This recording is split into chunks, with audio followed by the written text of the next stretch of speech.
Everyone, आप सभी का बूस्टर ट्रेडिंग में बहुत बहुत स्वागत है। तो आज हम लोग सीखेंगे ऑप्शन किसको बोलते हैं, ऑप्शन ट्रेडिंग करते कैसे हैं और ऑप्शन ट्रेडिंग ऑप्शन है क्या।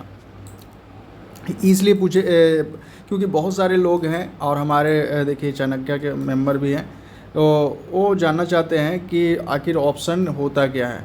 और बहुत सारे लोग का ये क्वेश्चन होगा, बहुत सारे लोग का क्वेश्चन होगा कि ऑप्शन होता क्या है। ठीक है, जैसे जिंदल स्टील का इतना % हाई है तो ये क्या है, ऑप्शन क्या है। 14 रुपये बढ़ गया तो ये ऑप्शन क्या है। 14 रुपये बढ़ गया ना जिंदल स्टील का, 31 रुपये पर बाई था, 38 रुपये चला गया, 34 रुपये चल गया। तो ये ऑप्शन होता क्या है। तो ऑप्शन पर हम लोग बात करेंगे कि ऑप्शन ट्रेडिंग होता क्या है। तो देखिए, सबसे पहले आप लोग समझ लीजिए कि स्टॉक मार्केट में कमाने के बहुत तरीके हैं। उसमें से हम लोग पहले समझ लेते हैं कि इक्विटी यानी इक्विटी क्या हो गया, कोई स्टॉक कंपनी का सोर्स, तो इक्विटी हो गया। उसके बाद डेरिवेटिव होता है, डेरिवेटिव्स हो गया।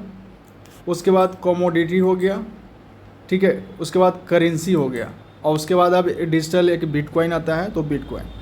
तो हम लोग इक्विटी मैंने समझ गए कि कोई भी कंपनी का शेयर, कोई भी कंपनी जैसे IndusInd bank, HDFC bank, physics वाला कोई भी कंपनी है तो क्या है, इक्विटी है।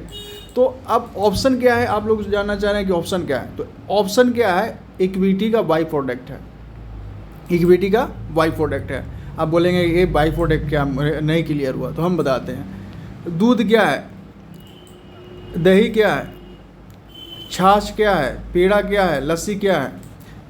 दूध का ही बाई प्रोडक्ट दही है, पेड़ा है, छाछ है, लस्सी है, मिठाई है, पनीर है, जो भी है, तो उसका बाई प्रोडक्ट। तो मेन सोर्स क्या है, दूध है, दूध से ही दही जो भी है। उसी तरह से इक्विटी मेन सोर्स है, ठीक है, इक्विटी मेन सोर्स है। अगर इक्विटी का प्राइस, या फिर ऐसे आप समझिए, अगर दूध का प्राइस बढ़ेगा तो लस्सी का प्राइस भी बढ़ेगा, दही का भी प्राइस बढ़ेगा, पेड़ा का भी प्राइस बढ़ेगा, पनीर का भी प्राइस बढ़ेगा। जितना भी दूध का बाई प्रोडक्ट है सबका प्राइस बढ़ेगा। उसी तरह से इक्विटी में कोई स्टॉक आप फाइंड आउट कर लिए, इक्विटी में कोई स्टॉक फाइंड आउट कर लिए, जैसे आपको एक इक्विटी में स्टॉक फाइंड आउट कर लिए, ठीक है, और उसका ऑप्शन, जैसे इक्विटी में पहले एक स्टॉक हम लोग फाइंड आउट कर लेते हैं, इंडसइंड बैंक, हमारा प्यारा बैंक इंडसइंड बैंक, ठीक है। इंडसइंड बैंक हम इसको मार्केट वॉचिंग लिस्ट में लगा दिए, ठीक है। ऑलरेडी कह रहा है कि है, तो हम लोग इक्विटी में यहाँ पर जाके देखेंगे। तो इक्विटी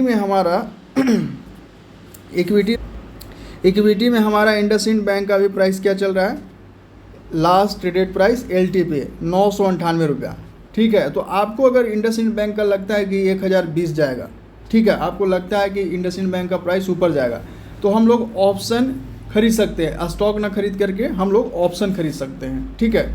तो ऑप्शन खरीदने के लिए क्या करना होता है, सर्च में जाइए, FNO पर जाइए और यहाँ पर सर्च कीजिए इंडसइंड बैंक, INDUSIND, इंडसइंड, ठीक है, इंडसइंड आ गया। अब इसका अगर आपको ऑप्शन खरीदना है, देखिए फ्यूचर भी होता है, ठीक है, हम फ्यूचर की बात करेंगे। अगर ऑप्शन खरीदना है तो कॉल पर क्लिक करना है। जैसा कि आपको समझ में आ रहा है कि इंडसइंड का बैंक का प्राइस बढ़ेगा, तो आप 1020 का प्राइस कॉल का आउट ऑफ द मनी ले सकते हैं। इसमें 3 तरह का मनी होता है, out of money, at the money, in the money, वो भी हम लोग डिस्कस करेंगे। लेकिन आज आप लोग को बता रहे हैं कि कैसे ऑप्शन सर्च करते हैं और ऑप्शन है क्या। तो अब यहाँ से हम लोग 1020 वाला पर क्लिक करते हैं, और यहाँ से अब आप क्या कर रहे हैं, स्टॉक नहीं खरीद रहे हैं, आप उसका एक ऑप्शन खरीद रहे हैं, जिसका वैलिडिटी होता है, जिसका वैलिडिटी है 29 सितंबर 29 सितंबर, यानी हर एक मंथली, एक महीना का ये आपको ऑप्शन रहता है के मालिक होते हैं। और 29 सितंबर को ये तो जीरो हो जाएगा या फिर ख़त्म हो जाएगा। तो ऑप्शन, अगर अब इंडसइंड बैंक का प्राइस 1000 रुपया है अभी, 1000 से बढ़ेगा तो ये 22 रुपये का जो आप ऑप्शन देख रहे हैं, 22 रुपये 35 पैसा का, तो इसका भी प्राइस बढ़ेगा। लेकिन इसमें आप एक लॉट खरीदा जाता है, तो एक लॉट में 700 क्वांटिटी आता है, ठीक है, 700 क्वांटिटी आता है, जिसका खरीदने के लिए आपको 15,505 रुपया लगेगा, ठीक है। तो ये ऑप्शन हो गया। इस तरह से आप ऑप्शन कर सकते हैं अगर आपका लगता है कि इंडसइंड बैंक ऊपर जाएगा। अगर आपको लगता है कि इंडसइंड बैंक नीचे आएगा तो आप पुट ले सकते हैं, ठीक है, पुट ले सकते हैं। और पुट समय आपको लगता है कि नहीं 980 आएगा तो आप यहाँ 980 का पुट खरीदेंगे। और जब इंडसइंड बैंक का प्राइस गिरेगा तो इसका ये 13 रुपये वाला 15 रुपये 18 रुपये 20 रुपये होगा। और इसमें जीरो टू हीरो मतलब होता है, बढ़ता है घटता है, फ्लैक्चुएशन बहुत ज़्यादा है, बहुत जल्दी जल्दी 10%, 20%, 70% रिटर्न आ जाता है। तो ये है जो आपने पूछा था कि ऑप्शन क्या है। तो ऑप्शन क्या है, इक्विटी का बाई प्रोडक्ट है। अगर आप डायरेक्ट स्टॉक न खरीद करके ऑप्शन भी खरीद सकते हैं, लेकिन इसमें ये होता है कि इसमें लॉट में खरीदा जाता है, एक लॉट में 700 1200 ऐसा फिक्स रहता है।